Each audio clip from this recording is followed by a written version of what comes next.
सरकार की नई पेंशन स्कीम ने रिटायरमेंट के बाद कर्मचारियों और उनके परिवार को सामने आर्थिक संकट खड़ा कर दिया। अब हालात ये है कि कर्मचारी अपना बुढ़ापा सुरक्षित करने सड़कों पर उतर आए। बैतूल में शिक्षकों से लेकर पैरामेडिकल स्टाफ और स्वास्थ्य कर्मी इन दिनों एनपीएस भारत छोड़ो आंदोलन चला रहे हैं। वे सरकार से पुरानी पेंशन बहाली की मांग करते हुए पोस्ट कार्ड अभियान चला रहे हैं, जिसके तहत वे प्रधानमंत्री, मुख्यमंत्री को पोस्ट कार्ड भेजकर पेंशन बहाली की मांग कर रहे हैं। कर्मचारियों की मांग है कि सरकार उनकी पुरानी पेंशन स्कीम चालू करे ताकि उनका बुढ़ापा सुरक्षित हो सके। पुरानी स्कीम बहाल करने पर कर्मचारियों ने कलम बंद, काम बंद करने का ऐलान किया है। आपको बता दें कि सरकार ने 1 जनवरी 2005 से प्रदेश में नई पेंशन स्कीम लागू कर दी है, जिसके चलते कर्मचारियों को मिलने वाले वेतन से 10% की राशि काटकर उतनी ही रकम सरकार अपने पास से मिलाकर रकम निजी कंपनियों को दे देती है, जिसे शेयर मार्केट में इन्वेस्ट कर दिया जाता है, जिसके अंशदान से कर्मचारियों के रिटायरमेंट के बाद पेंशन दी जाती है।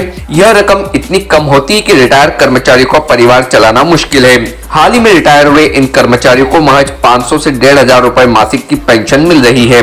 कर्मचारी नेता रवि सरनेकर ने बताया कि अगर सरकार ने हमारे इस आंदोलन की सुध नहीं ली तो सभी संगठन मिलकर कलम बंद, काम बंद आंदोलन शुरू करेंगे। उन्होंने बताया कि नई स्कीम से उनके पारिवारिक ताने बाने भी बिगड़ाव में आ रहा है। अब रिश्ता करने से पहले लोग पूछते हैं कि पेंशन मिलती है कि नहीं। गौरतलब है कि एक दिन के एमएलए और एमपी को आज भी पूरी पेंशन मिलती है, जबकि कई नेता तो ऐसे हैं जिन्हें लोकसभा, राज्यसभा और विधानसभा के सदस्य के तौर पर तीनों ही पेंशन मिलती है। कर्मचारी अधिकारियों के विरोध को लेकर जिला शिक्षा अधिकारी लखनलाल सुनारिया का कहना है कि केंद्र सरकार ने नई पेंशन स्कीम लागू की है।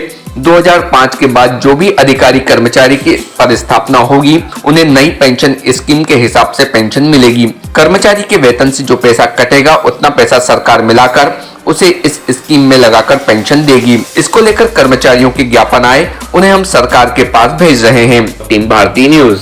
ये एनपीएस है, न्यू पेंशन स्कीम, जो केंद्र सरकार ने 2004 में बंद की है और राज्य सरकारों ने 2005 से बंद की है, जिसमें कि प्रदेश में 6.5 लाख कर्मचारी अधिकारी इससे प्रभावित हुए हैं और देश में 70 लाख कर्मचारी इससे प्रभावित हुए हैं। एनपीएस में ऐसा है कि हमारा 10% कटता है, 10% शासन मिलाता है और ये पैसा प्राइवेट कंपनियों को जाता है। ये प्राइवेट कंपनियां हमारा ही पैसा शेयर मार्केट में लगाती है। जब हमारा कर्मचारी अधिकारी रिटायरमेंट होता है तो मात्र उसे 1,000 रुपये, 500 रुपये ही पेंशन मिलती है। और इससे क्या हो रहा है कि जो हमारे बच्चे हैं या हम जो हमारा अधिकारी कर्मचारी अभी जैसे शादी भी करता है तो हमें अब ये पूछने लग गए कि क्या पेंशन है आपको, क्या आपको जीपीएफ में पैसा मिलेगा बहुत सारा, लेकिन ऐसा कहीं कुछ भी नहीं है। इससे क्या हो रहा है कि हमारी जो रिश्तेदारी है ये भी खत्म होते जा रही है और हमसे मतलब किसी भी प्रकार से लोग जुड़ नहीं पा रहे हैं। क्या आंदोलन चला रहे हैं अभी हम एनपीएस भारत छोड़ो आंदोलन चला रहे हैं और पोस्ट कार्ड चला रहे हैं। पोस्ट कार्ड हम प्रधानमंत्री महोदय जी को, माननीय मुख्यमंत्री जी को हम भेज रहे हैं ताकि हमारी पुरानी पेंशन बहाल की जाए, ताकि हमारा बुढ़ापा सुरक्षित हो सके।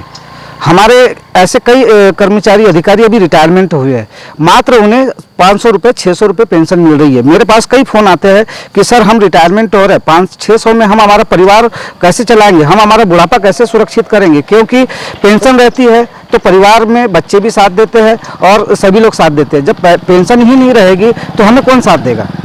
जो न्यू पेंशन स्कीम है वो केंद्र शासन ने ही यानी उसको जारी किया है और अपने मध्य प्रदेश में वर्ष 2005 से जितने भी कर्मचारी नियुक्त हो रहे हैं उनको न्यू पेंशन स्कीम के अंतर्गत ही उसकी सदस्यता लेकर के अपना अंशदान कटवाना होता है।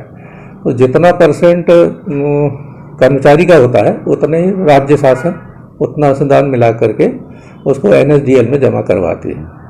कर्मचारियों का कहना है कि जो 20 से 25 हज़ार पेंशन मिलती थी वो अब 500 से 1,000 पर रह जाएगी। और ये तो शासन के जो निर्देश हैं उस निर्देश के तहत ही हम कार्रवाई करते हैं और जो भी लाभ होता है वो नियम के अंतर्गत ही दिया जाता है।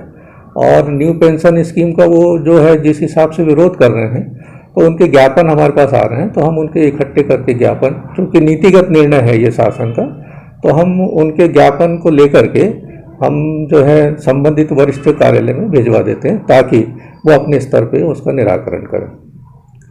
Subscribe now to most exciting channel ever.